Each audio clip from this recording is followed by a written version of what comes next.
நேபாளில் வந்து 26 சமூக வலைத்தளங்களை வந்து முடக்கிறதுனால வந்து மாணவர்களுக்கெல்லாம் மதம் பிடிச்சி இன்றைக்கி வந்து அந்த ஊரே வந்து நாடே வந்து தீக்கிரையாகிட்டு இருக்கு. வடிவேல் தான் வந்து படத்தில் சொல்லுவார், புறாவுக்காக போரா போரே அக்க போரா இருக்கு அப்படின்னு சொல்கிற மாதிரி. இதே இது இந்தியாவில் இந்த மாதிரி நடந்துச்சுன்னா என்ன நினைப்பாங்கன்னா வந்து டிவி டிபேட்டில் உட்காந்துட்டு எல்லோரும் விவாதம் பண்ணிக்கிட்டு இருப்பாங்க. அரசியல் தலைவர்கள்லாம் வந்து பேட்டி கொடுத்துக்கிட்டு இருப்பாங்க. அதே மாதிரி தான் வந்து இலங்கையில் அதே மாதிரி பொருளாதார மந்தநிலை ஆகி கோடீஸ்வரர் மட்டும்தான் அங்கே வந்து வாழ்கிற மாதிரி ஒரு சூழ்நிலை வந்துச்சு. அவ்வளவுக்கு வந்து விலைவாசி விண்ணை முட்டுற அளவுக்கு போயிடுச்சு. ஆனால் வந்து ஆட்சியாளர்கள்லாம் வந்து அவங்களும் தனித்தனி ஹெலிகாப்டரு அது இதுன்னு வச்சு சொகுசாக வந்து வாழ்ந்துக்கிட்டு இருந்தாங்க.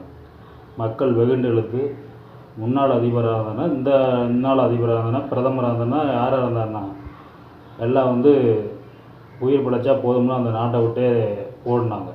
அந்த மாதிரி மக்கள் வந்து அங்கே வந்து புரட்சி செஞ்சு பண்ணாங்க.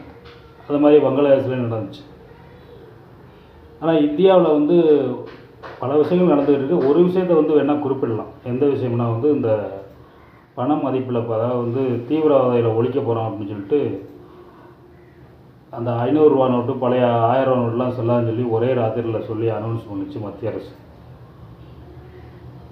ஆனால் தீவிரவாதிகள் வந்து யாருமே கஷ்டப்படலை. அதனால் வந்து அந்த சட்டத்தினால் சாதாரண மக்கள் தான் மருத்துவ செலவுக்கு பணம் இல்லாமல், தொழில் பண்ணுறதுக்கு பணம் இல்லாமல், திருமணம் நடத்துறதுக்கு பணம் இல்லாமல், ராப்பிச்சைக்காரங்க மாதிரி வந்து ஏடிஎம் வாசலில் வந்து இந்திய மக்கள் எல்லாருமே வந்து ஒரு பிச்சைக்காரர்களை போல் வந்து தவம் கிடந்தாங்க.